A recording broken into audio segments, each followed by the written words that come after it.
kasus JE itu selain sudah tersangka, berkasnya sudah lengkap dan diharapkan akan diserahkan kepada kejaksaan.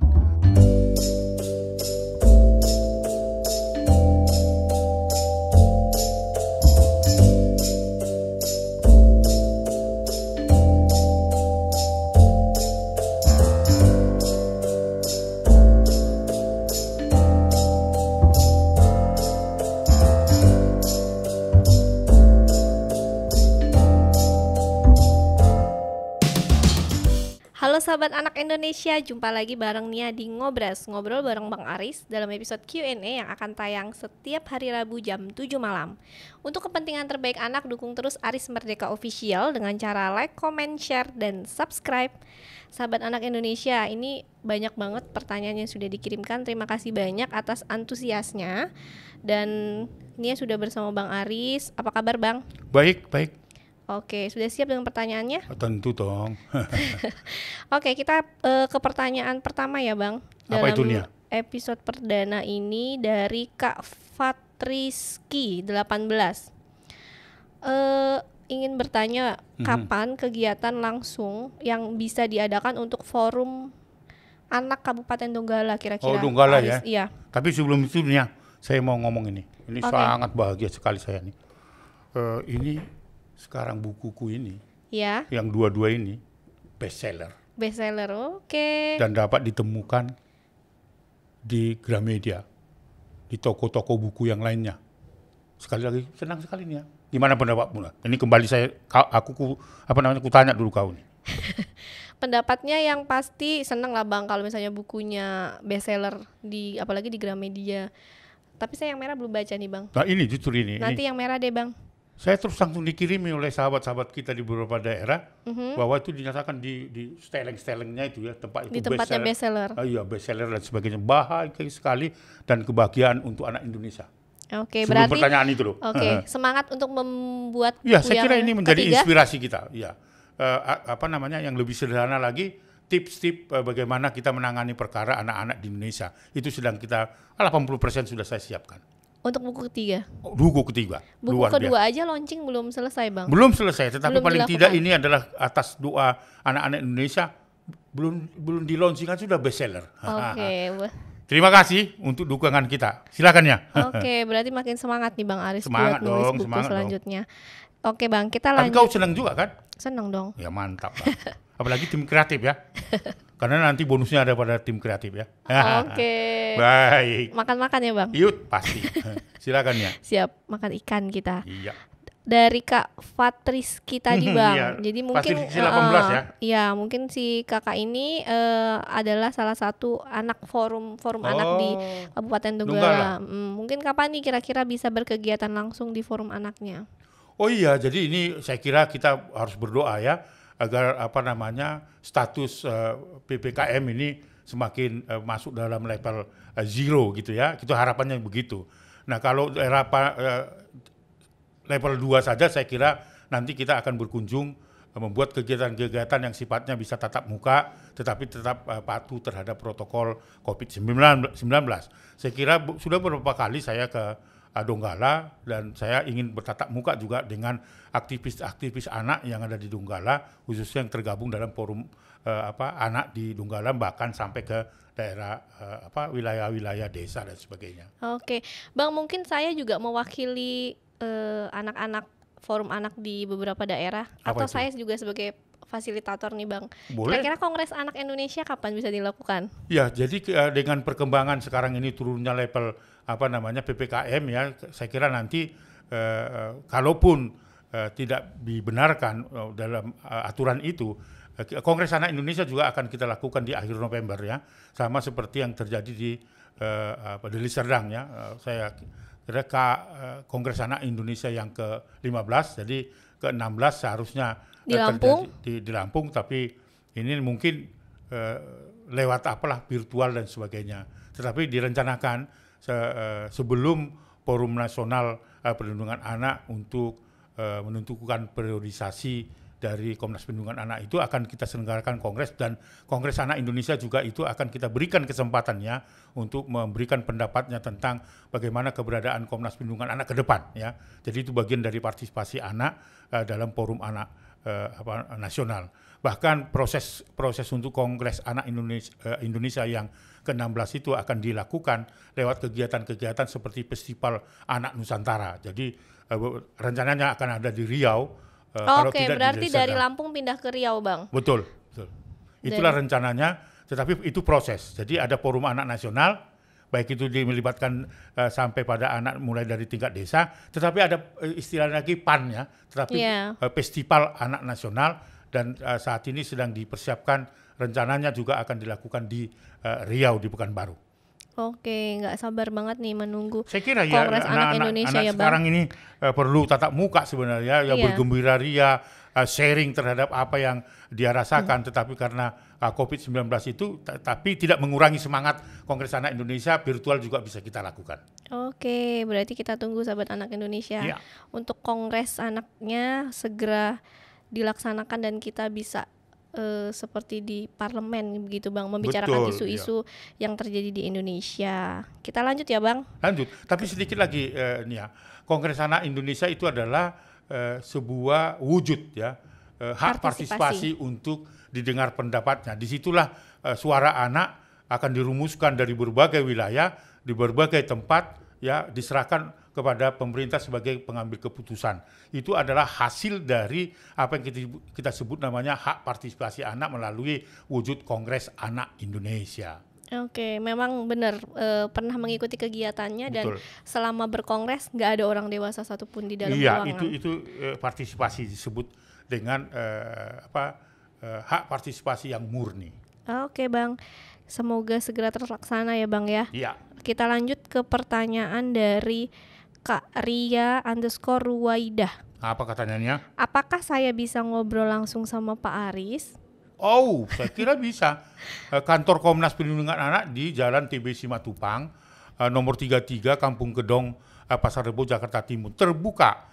Saya setiap hari ada di kantor Komnas Perlindungan Anak. Jika tidak ada kegiatan-kegiatan di luar, tetapi kita bisa janjian. Senang sekali kalau kita bisa bertatap muka, kita ngobrol apa yang bisa kita lakukan secara bersama-sama sesuai dengan talenta dan kemampuan kita. Saya kira terbuka Nia, untuk siapapun gitu.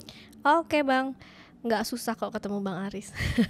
Nggak susah, karena demi kepentingan terbaik anak harus membuka diri dan memberikan rasa empati dan tulus hati. Itu yang pentingnya. Oke, kita lanjut ke pertanyaan dari Kak Cilunara Prilov ya, Bang.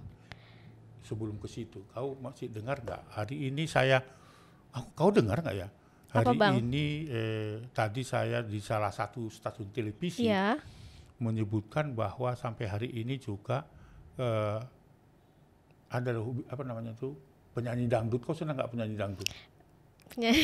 Tergantung penyanyi dangdutnya, Bang. Oleh salah satu tokoh, Imam Prasojo saya kira ya.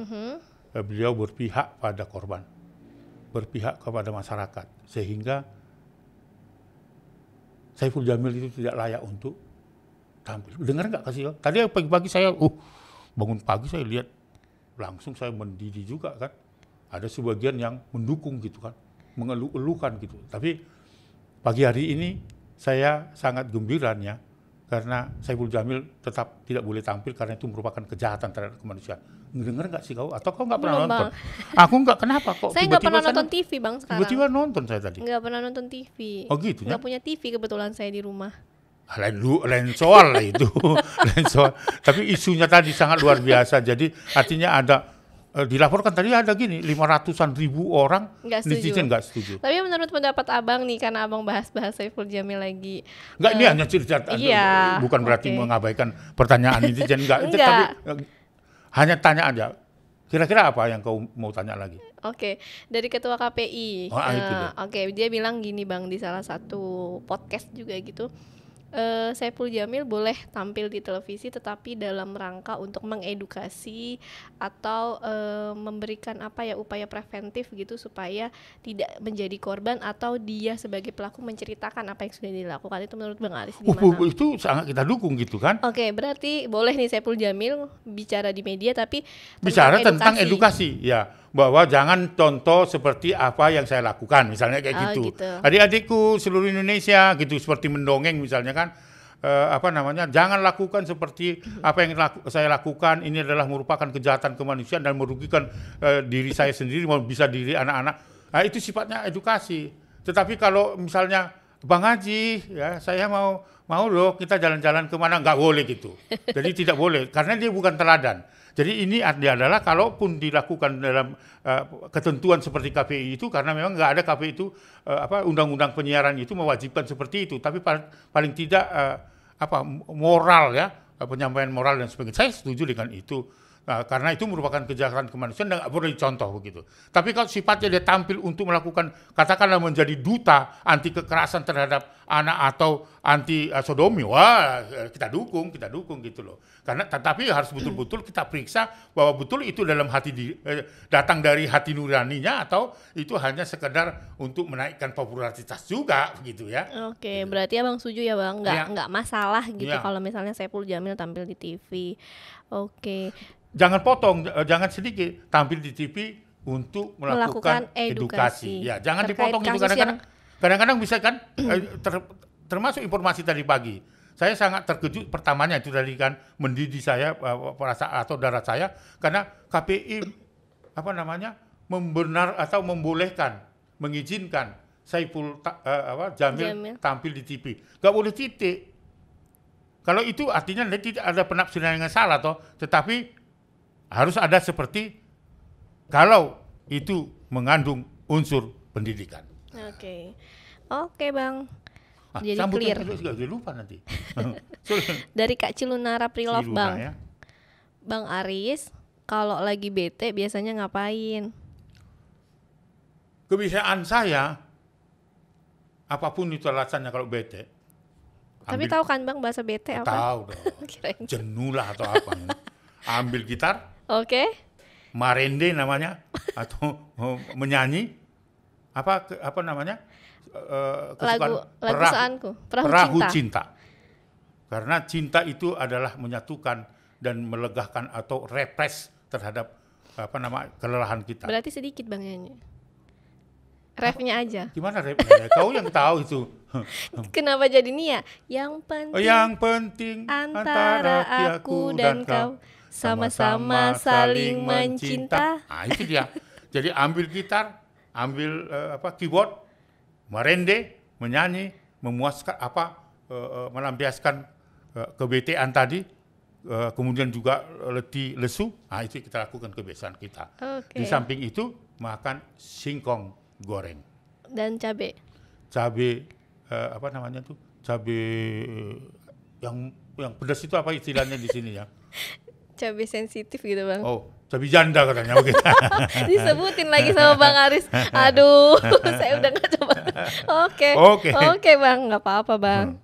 Nanti kita ke Bogor makan singkong lagi ya Bang. Betul. Kapan itunya? Kapan? Ibu Ima. Kan ini buku bestseller. Ini tim kreatif semua di belakang nggak diajak. Bukan di Bogor singkong lagi. Ini harus saya bawa ke Bali lagi. Oh, ke Bali. Cia, mantap. Iya toh? Iya. Untuk refreshing juga. Kalau kalian tidak bisa refreshing lewat gitar, lewat pulau, antar lewat pulau, bukan lewat langsung dong. Pantai-pantai di sana. Oke, tunggu tanggal mainnya. Siap Bang. Kita lanjut ya Bang. Iya, silakan ya. Ke pertanyaan dari Kak Prasetya. A-nya 5 Bang. A-nya 5? Iya, Prasetya gitu. Oh gitu, oke siap. Jadi pertanyaannya, bagaimana penyelesaian kasus bullying kepada anak di bawah umur agar jera dan tidak terjadi lagi? Iya, tentu bully itu merupakan praktek kekerasan yang nggak boleh dibiarkan ya. Harus betul-betul dihentikan. Karena bully itu adalah salah satu bentuk kekerasan juga yang mengakibatkan anak bisa cedera, bisa gangguan psikologisnya. Bahkan seringkali ditemukan berdasarkan pengalaman empirik kita anak itu bisa mencoba bunuh diri. Itulah bahaya dari Bully. bully atau dikenal dengan perundungannya. Dan ini penting, apalagi sekarang ini mau tatap muka ya, sekalipun anak-anak sekolah ya rindu dan sebagainya, hak bermainnya akan muncul, hak nakalnya sedikit ada terjadi di lingkungan sekolah juga bisa kategori perundungan atau bully. Nah, untuk anak-anak yang korban seperti ini, termasuk pelakunya juga, kalau bukan hanya sekedar si korbannya, perlu terapi psikososial supaya dia menyadari apa yang dilakukan itu adalah merupakan tindakan yang tidak terpuji dan tidak bisa dilakukan. Karena selain mencederai temannya sendiri, dari diri sendiri juga bisa mencederaikan, karena itu bisa berkelompok. Kadang-kadang kan dilakukan secara berkelompok ya, saling mendang. Saya baru tadi kira-kira hitungan setengah jam sebelum kita diskusi itu dikirimin foto itu, kita sedang selidiki karena itu hanya tangis dan teriakan sehingga kita tidak tahu itu terjadi di mana. Seorang perempuan ditendang, dipukul perutnya itu oleh 4 orang laki-laki. Saya kira customnya itu adalah SMP nampaknya ini. Tapi kita tidak tahu yang di mana. Nah, oleh karena itu korban itu akan mengalami trauma sepanjang zaman kalau tidak diterapi. Jadi pertanyaannya harus diterapi ya, nggak boleh tidak. Gitu. Oleh karena itu saya mengingatkan ini merugikan semua, tidak merugikan hanya korban ya, tetapi juga pelaku. Bang, kalau misalnya di sekolah apakah hanya siswa aja yang menjadi pelaku bully? Apakah guru juga? Enggak nih, guru juga melakukan. Iya. Contohnya gimana, Bang? Misalnya menghardik. Menghardik dan merendahkan martabat itu. Contoh mengganti nama, ya mungkin dia betul gemuk atau gendut. Kenapa harus dipanggil gendut? Sudah tahu gendut kok dipanggil gendut gitu. Justru harus dipanggil yang lebih baik gitu kan. Si cantik, nah dia kan bangga banget walaupun dia gendut gitu loh. Itu salah satu perundungan yang dilakukan biasa dengan guru. Di zaman saya dulu perundungan dalam bentuk misalnya guru ketika kita nggak bisa jawab pertanyaan guru, dia seringkali bawa penghapus, tapi penghapus karena kapur ya, itu dari kain. Pernah nggak Pak Persegi? Iya, zaman saya pakai itu, Bang. Dilempar begitu. Nah, itu juga masuk perundungan. Ya. Merendahkan martabat, memanggil nama yang tidak sesuai, yang seperti tadi itu merupakan juga bentuk perundungan. Jadi itu tidak bisa dibenarkan. Perundungan itu bisa dilakukan secara fisik langsung, bisa verbal. Nah, itu bagian dari yang tidak bisa dibenarkan oleh Undang-Undang Perlindungan Anak. Tapi kasusnya tinggi nggak, Bang, di Indonesia untuk kasus perundungan terutama di sekolah? Sangat tinggi. Bukan hanya di rumah ya, tetapi sekarang ini seringkali terjadi di rumah. Dan kemungkinan juga ini akan tatap muka juga hal-hal biasa yang dia anggap sebelum corona terjadi juga perundungan atau bullying itu juga terjadi. Itu harus diantisipasi ya. Karena itu merupakan kekerasan, nggak boleh di. Menurut Bang Aris, apa sih yang bikin kasus bully itu terus terjadi, terutama di sekolah gitu, untuk siswa-siswanya? Ada penilaian yang merendahkan martabat. Apakah itu karena penerapan budaya senior, junior atau gimana sih, Bang? Ya itu kan salah satu bentuk kekerasan ya. Bisa bentuk kekerasan yang tadi kan kekerasan seksual, kekerasan fisik. Nah ini bisa fisik, dia bisa verbal. Jadi dua-dua dia. Misalnya saya menghardik gini, kau udah ketakutan itu, padahal kasus keras kita. Sudah ada kode. Saya bilang begini, itu berarti kau harus membagi uang saya pada jam istirahat nanti. Kau sudah ketakutan menunggu jam, itu juga perundungan, merendahkan martabat, dan itulah yang mengakibatkan kalau dia terus mendapatkan itu bisa melakukan percobaan bunuh diri. Oke. Seru banget nih ngomongin bully. Nah, itu bukan hanya terjadi di sekolah, di lingkungan rumah terjadi juga, ayah dan ibu. Ya, itu bukan hanya bully, itu bukan hanya untuk anak-anak, enggak. Jadi kan selalu kan pemahamannya bully itu dilakukan oleh senior anak, katakanlah usia 12 tahun kepada 5 tahun. Atau usia di atas 18 tahun kepada 16 tahun. Tetapi terjadi juga ayah dan ibu. Seorang ayah bisa juga membuli ibunya atau istrinya dengan merendahkan martabat gitu ya. Nah itu bagian dari kekerasan, ya kan? Menyamakan seperti apa yang ada di kebun binatang ya kan? Jerapah ada gitu, mana ada urusannya jerapah dengan manusia gitu. Nah itu merendahkan martabat dan itu sangat tidak boleh dilakukan. Iya, Bang, kalau itu misalnya terjadi di sekolah sebenarnya selain mediasi, hal apa sih yang misalnya bisa membuat itu stop misalnya terjadi? Kan kalau sebenarnya bully itu banyak banget terjadi di Betul, sekolah iya. dan itu kayak kalau menurut saya mungkin karena adanya salah satu faktornya ada faktor budaya. Tapi kalau dari perspektif Bang Adi sendiri karena adanya apa? Saya kira ya merendahkan martabat itu. Saya merendahkan kau gitu kan, artinya bahwa kau kuanggap lebih rendah dari saya. Maka kasus perendahan diri itu dalam bentuk bully dengan memaki, menghardik, ya toh. Terus kamu dari keluarga miskin, saya keluarga kaya, kamu tidak naik sepeda, saya naik sepeda, saya sekolah naik sepeda motor. Karena masa itu masa saya juga terjadi seperti itu, tidak seperti kondisi fisik begitu. Itu juga sudah merendahkan kan. Ketika terjadi itu merendahkan, kekuasaan akan muncul, kelas 3 akan menekan kelas 2 dan di rumah ayah dan ibu atau di rumah kakak dan adik, dan itu terjadi di lingkungan sosial juga terjadi. Nah, itu bully itu yang lebih perlu diperhatikan untuk diputus mata rantainya karena dia bergabung dengan kondisi fisik, kadang-kadang menjegal toh. Kadang-kadang mendorong kepala toh.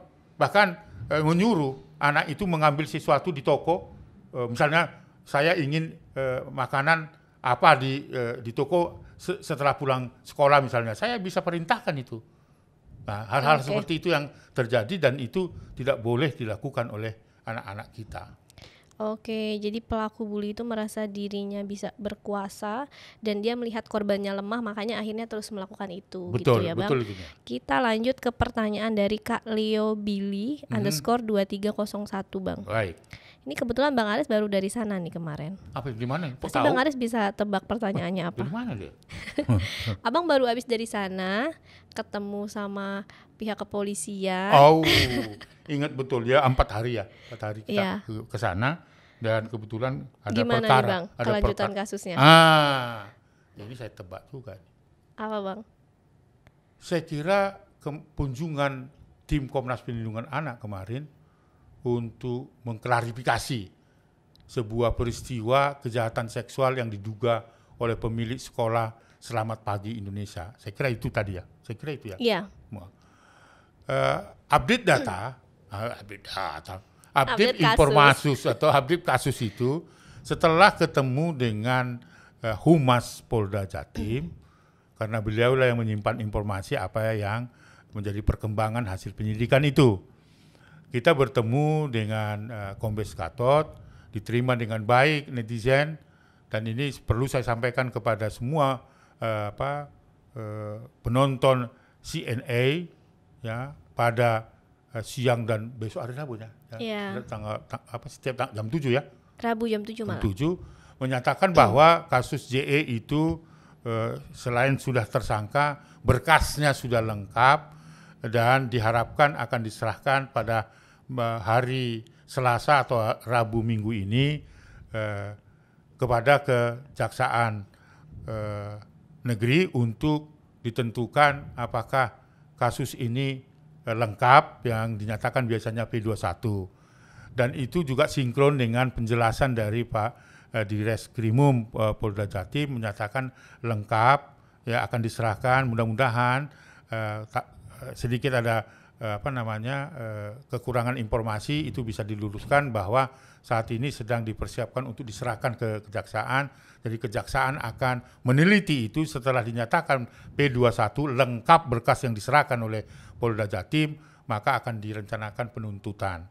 Sesuai dengan hasil gelar perkara, Direskrimum Polda Jatim menyangkakan 2 pasal berlapis. Yang pertama adalah Undang-Undang 17 tahun 2016 tentang perubahan Perpu atau penerapan Perpu nomor 1 tahun 2016 tentang perlindungan anak yang dapat diancam 20 tahun penjara. Dan pasal berikut adalah pasal kekerasan fisik, karena di dalam sidang atau gelar perkara itu 2 pasal itu diterapkan di sana. Mudah-mudahan ini disampaikan kepada Kejari lengkap sehingga proses persidangan akan berjalan dengan baik. Itu update-nya. Di samping kita juga sudah berkoordinasi dengan Polres Batu. Jadi ini sekali lagi perlu mendapat dukungan dari masyarakat termasuk anak-anak Indonesia supaya kasus kejahatan seksual yang dilakukan terduga JE itu terang benderang. Saya kira itu update kasusnya nih ya.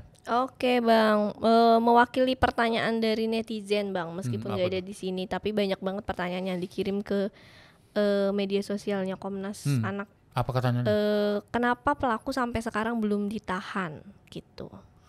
Dari keterangan Humas Polda Jatim kemarin ketika ketemu langsung bertatap muka, pertama memang alasan hukumnya mungkin orang nggak bisa terima gitu terlampau lama, tapi dianggap kooperatif pada proses pemeriksaan sampai berkas perkara itu lengkap.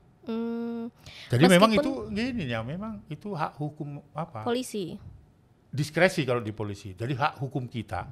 Jadi kalau Nia misalnya disangkakan masih ya, disangkakan melakukan tidak pidana seperti itu, maka hak hukumnya harus dipenuhi juga, bisa minta diperiksa tetapi tidak perlu ditahan. Berarti kalau misalnya Bang JE itu diancam hukuman lebih dari 5 tahun itu kan harusnya ditahan. Itu suatu kewajiban harus ditahan karena dituntutnya di atas 5 tahun atau enggak, atau memang ada aturannya atau gimana Bang? Ada aturannya ya. Kalau berkas perkara lengkap gitu kan, atau proses untuk menyempurnakan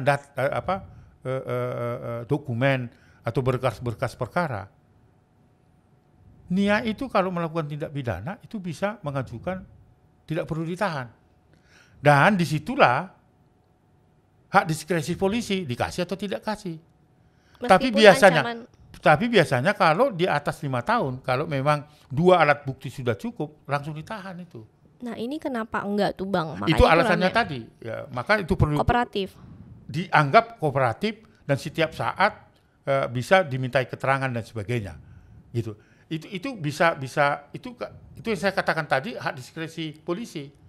Betulkah dia kooperatif atau tidak? Jadi kalau misalnya tidak kooperatif karena ancamannya di atas 5 tahun, dia akan dihukum. Oke. Gitu ya. Itu posisi SPI sekarang. Posisi SPI sekarang ya Bang? Ya, mudah-mudahan nanti kalau hari rencananya Selasa ini atau Rabu ini, setelah itu lengkap berkas perkaranya, maka berkas perkaranya itu akan diantar ke Kejari termasuk terpidana, termasuk tersangka. Dan hak kejaksaan lah menahan atau menjadi tahanan kejaksaan. Jadi bukan lagi ketahanan polisi, begitu ya. Oke. Kabar baiknya berarti sebentar lagi akan ada di kejaksaan begitu ya Bang ya. Berarti nanti Abang bolak-baliknya udah nggak di Surabaya lagi nih, di Malang. Ya kalau misalnya nanti Kejarinya ditetapkan di Malang, bari Jakarta Malang lah. Oke, gitu ya. Berarti sahabat Anak Indonesia, kita kawal terus kasusnya. Ini ada kabar baik dari Bang Aris. Betul. Ternyata balik dari Surabaya, kasusnya Oh iya tadi tanya. Ya betul. Terkaannya betul ya. Berarti dia lihat kita di bandara kali ya, atau di restoran kali ya. Mungkin Bang, kita lagi makan ikan. Tapi sombong sekali nggak kita ditraktir ya. Nggak kita ditraktir.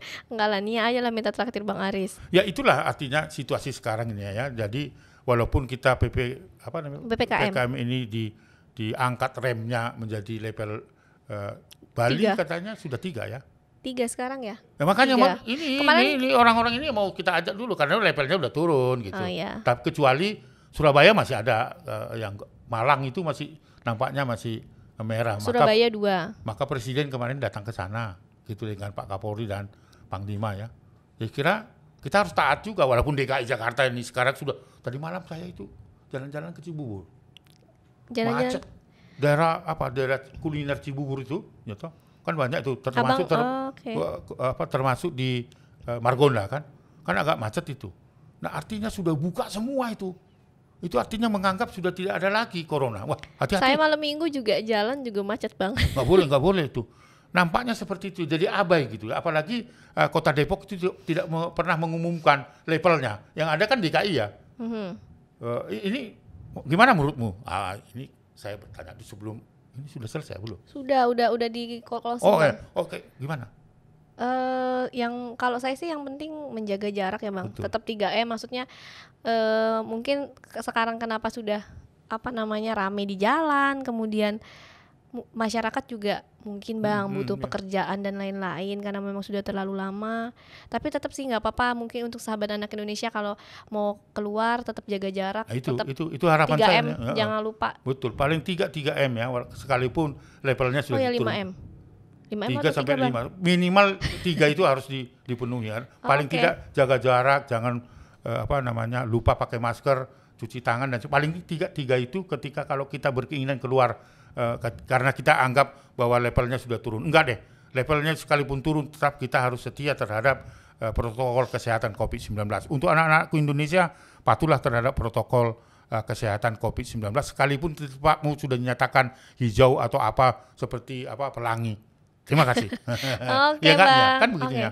Sampai ketemu lagi ya Bang. Sehat-sehat terus terima Bang kasih Aris. ya, terima Oke, kasih. semoga kasus SPI terus tetap mantap, makin maju makin mantap. Pokoknya kalau Bang Aris bolak-balik ke sana ada kabar baik terus. Baik, terima kasih. Oke, terima kasih Bang Aris. Sampai Yuk. ketemu lagi. Nah, itu tadi ngobras dalam episode Q&A yang akan tayang setiap hari Rabu jam 7 malam. Untuk kepentingan terbaik anak, dukung terus Aris Merdeka Official dengan cara like, comment, share, and subscribe. Salam anak Indonesia. Anak terlindungi, Indonesia maju. Sampai jumpa.